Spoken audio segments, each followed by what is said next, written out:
प्रभु को नामर गौरव हो। आज एक सौभाग्यर विषय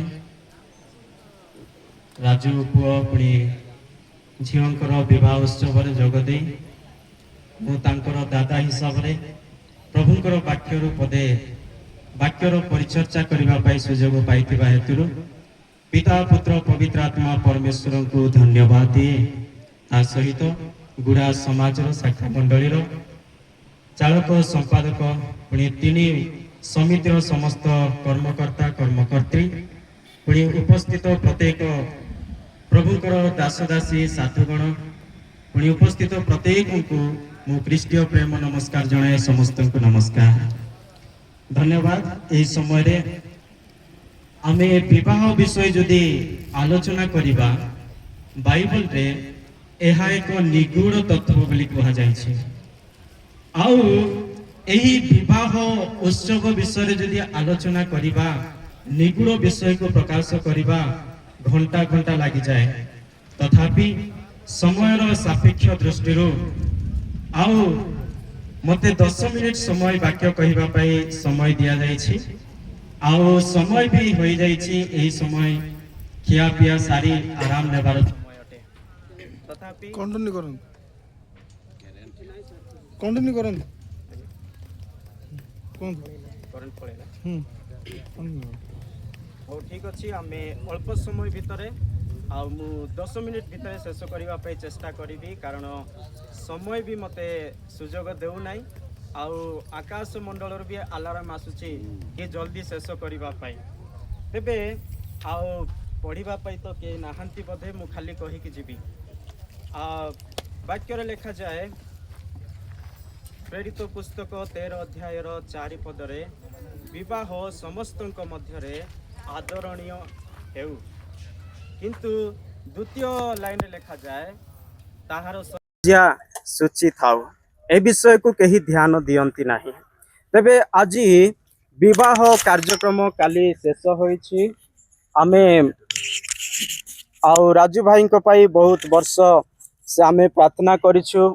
प्रभु को दयारु तांकर वाग्दान काम शेष होईछि।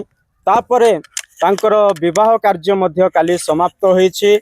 आउ से माने नुआ नव दंपति भाव में स्थान उपस्थित अछंती। तेणु सेमानक विषय रे आउ मु बेसी विषय कहिबी नाही। तथापि गोटे पद पढ़िबा लोक तो केही नाहंती। आदि पुस्तक 2 अध्याय 24 पद लिखा जाए आउ से माने एकांग हेबे अपना पिता माता को से परित्याग करिबो आउ से माने एकांग हेबे।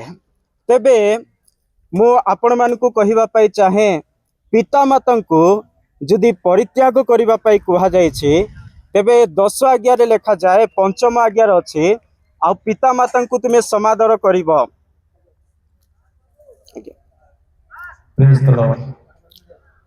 तेबे मु कहिबार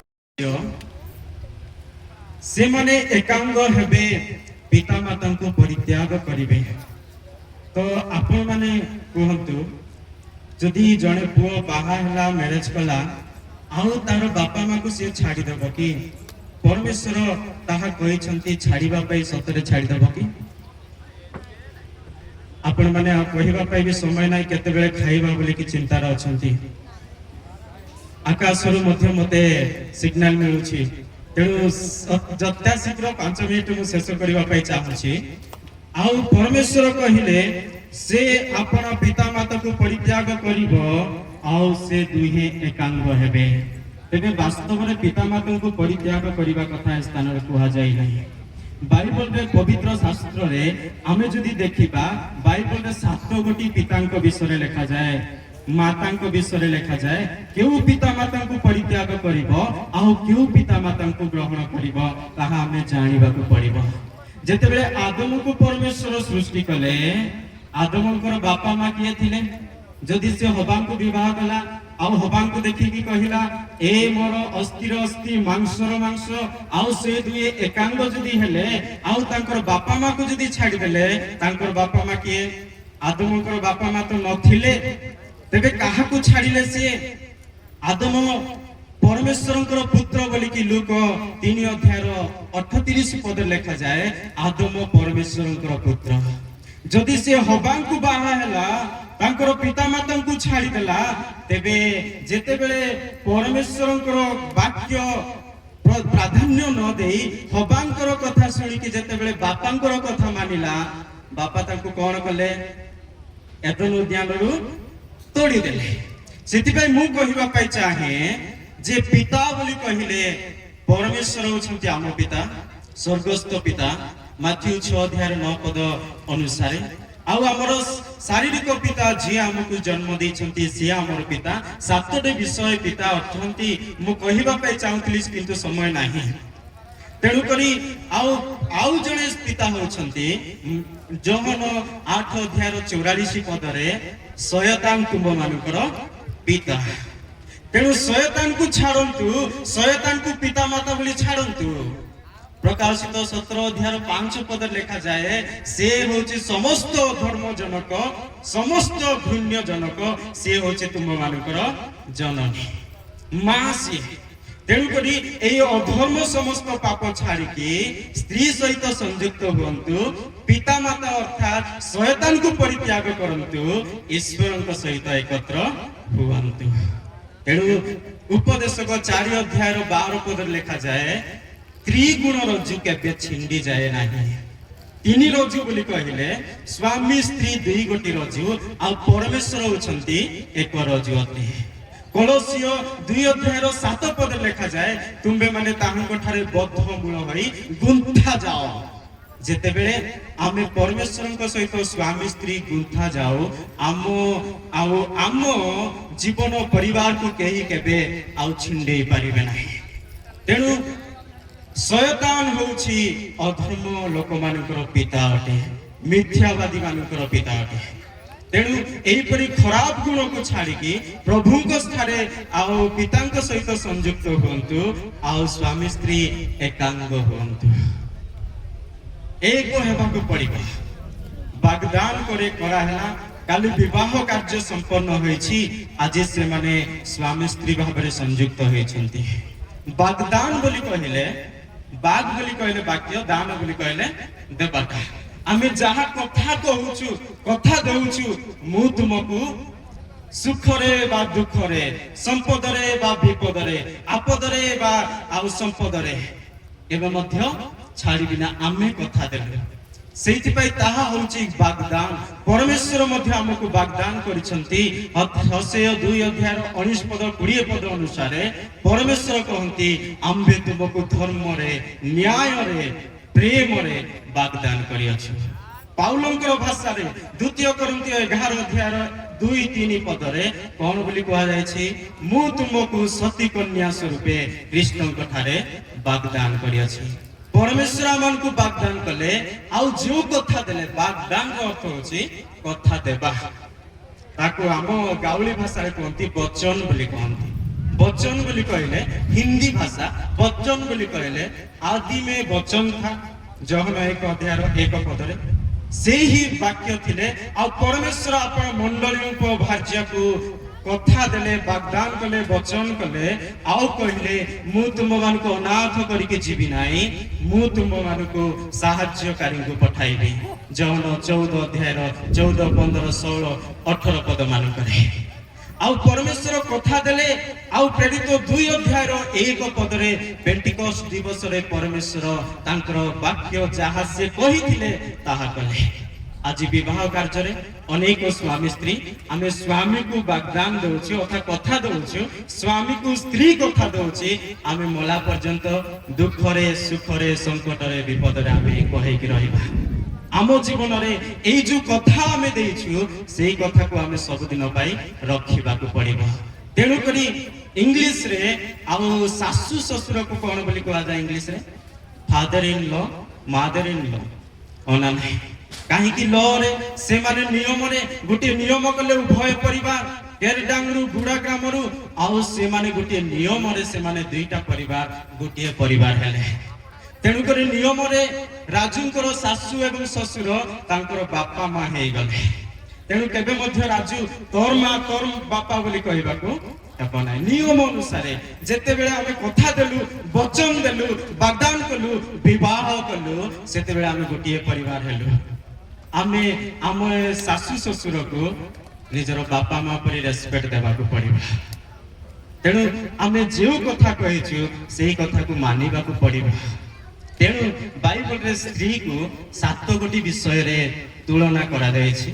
ତାହା କହିବା ପାଇଁ ଚାହୁଁଥିଲି କିନ୍ତୁ କହିପାରୁନି। ଶେଷରେ ଗୋଟିଏ କଥା କହିବି, ଆଉ ଶେଷ କରିଦେବି।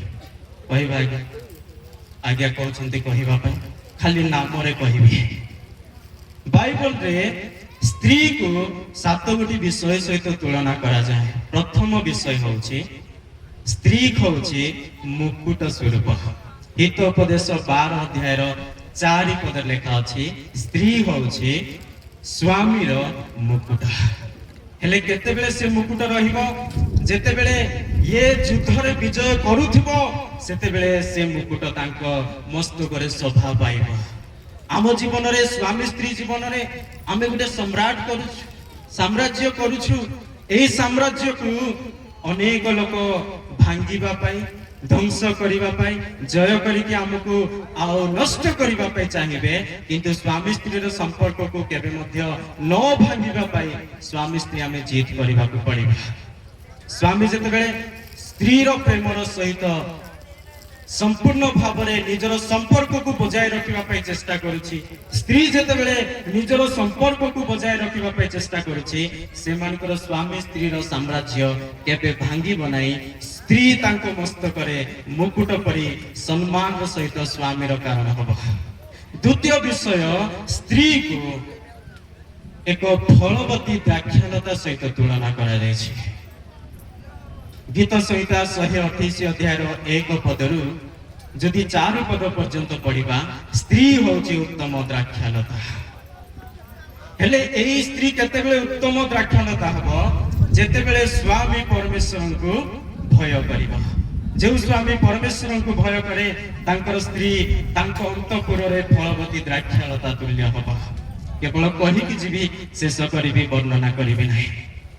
ଆଉ ତୃତୀୟ ବିଷୟ ହେଉଛି ସ୍ତ୍ରୀକୁ ଏକ ଗୃହ ନିର୍ମାଣକାରୀ ବୋଲିକି କୁହାଯାଇଛି।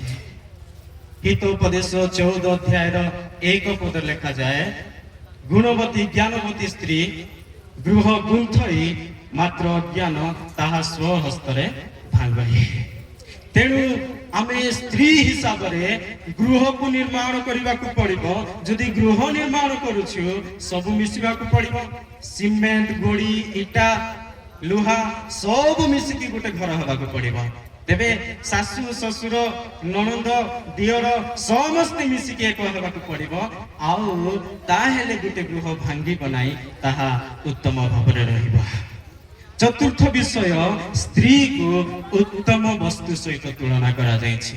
ହିତୋପଦେଶ ଯଦି 18 ଅଧ୍ୟାୟ 22 ପଦ ପଢିବା, ସେ ସ୍ଥାନରେ ଲେଖାଯାଏ, ଯିଏ ଭାର୍ଯ୍ୟ ପାଏ ସେ ଉତ୍ତମ ବସ୍ତୁ ପାଏ। ଉତ୍ତମ ବସ୍ତୁ ବୋଲି କହିଲେ ଆମ ଘରେ ସବୁଠୁ ଉତ୍ତମ ବସ୍ତୁ କେଉଁଟା? ସୁନା, ଅଳଙ୍କାର, ହୀରା, ମୋତି ମାଣିକ, ଯାହା ଆମେ ସବୁଠୁ ବେଷ୍ଟ ସ୍ଥାନରେ ରଖୁଛୁ। ତେଣୁ ରାଜବାବୁ ଆଜି ଉତ୍ତମ ବସ୍ତୁ ପାଇଛି। ପଞ୍ଚମ ବିଷୟ, ସ୍ତ୍ରୀକୁ ମୁକ୍ତା ସହିତ ତୁଳନା କରାଯାଇଛି। ହିତୋପଦେଶ 31 ଅଧ୍ୟାୟ ତହିଁର 10 ପଦରେ ଲେଖାଯାଏ, ରାଜୁବାବୁ ଗୋଟେ ମୁକ୍ତା ପାଇଲା। ଆଉ ସେ ମୁକ୍ତାକୁ, ମୁକ୍ତା ସୁନା ରୂପାକୁ କେଉଁ ସ୍ଥାନରେ ରଖାଯାଏ? ଘରର ସବୁଠୁ ଉତ୍ତମ ସ୍ଥାନ ତାଙ୍କୁ ଦିଆଯାଏ। ତେଣୁ ସ୍ତ୍ରୀକୁ ସବୁଠୁ ଉତ୍ତମ ସ୍ଥାନ ଦେବାକୁ ପଡିବ ଘରେ। ତାଙ୍କର କଥାବାର୍ତ୍ତା, ତାଙ୍କ ନିଷ୍ପତ୍ତିକୁ ମଧ୍ୟ ଆମେ ଗ୍ରହଣ କରିବାକୁ ପଡିବ। ତା ବୋଲି ସ୍ତ୍ରୀ ସବୁ ନିଷ୍ପତ୍ତି ମୋର ବୋଲିକି ଘରକୁ ଚଲେଇଲେ ହେବ ନାହିଁ, ଅନ୍ୟମାନଙ୍କ ନିଷ୍ପତ୍ତି ମଧ୍ୟ ଗ୍ରହଣ କରିବାକୁ ପଡିବ। ଆଉ ଷଷ୍ଠ ବିଷୟ, ଆଉ ସ୍ତ୍ରୀକୁ ଅବିରତ ବିନ୍ଦୁପାତ ବୋଲି କୁହାଯାଇଛି। ଉପଦେଶ ହିତୋପଦେଶକ 27 ଅଧ୍ୟାୟ 15 ପଦରେ ଲେଖାଯାଏ, ସ୍ତ୍ରୀ କଳିହୁଡ଼ି ସ୍ତ୍ରୀ ଅବିରତ ବିନ୍ଦୁପାତ ପରି। ଯେଉଁ ସ୍ତ୍ରୀ ମନ୍ଦ ଗୁଣ ସ୍ୱଭାବ, ସେ ଘରକୁ ଆଉ ବର୍ଷାରେ ଭସେଇ ଦେଲା ପାଇଁ ଭସେଇ ଦେବ। ତେଣୁ ଆମେ ପ୍ରଭୁଙ୍କର ବାକ୍ୟକୁ ମାନିବା। ଆଉ ଗୋଟିଏ କଥା, ପରମେଶ୍ୱର ଆଜି ଏକ ଆଶୀର୍ବାଦର ଦିନ ଆମମାନଙ୍କୁ ଦେଖାଇ ଅଛନ୍ତି। ବାବୁକୁ आ उत्तम एक मुक्ता परी गोटे स्त्री दे अछंती उत्तम वस्तु पर एक स्त्री दे अछंती गृह निर्माणकारी पर एक स्त्री दे अछंती तेणु तांको सही बड़ी व्यवहार करबा स्त्री को मध्य सही बड़ी व्यवहार करबा तबे प्रभु आमान को आशीर्वाद करंतु ए अल्प वाक्य रे समस्त को प्रभु आशीर्वाद करंतु आमेन।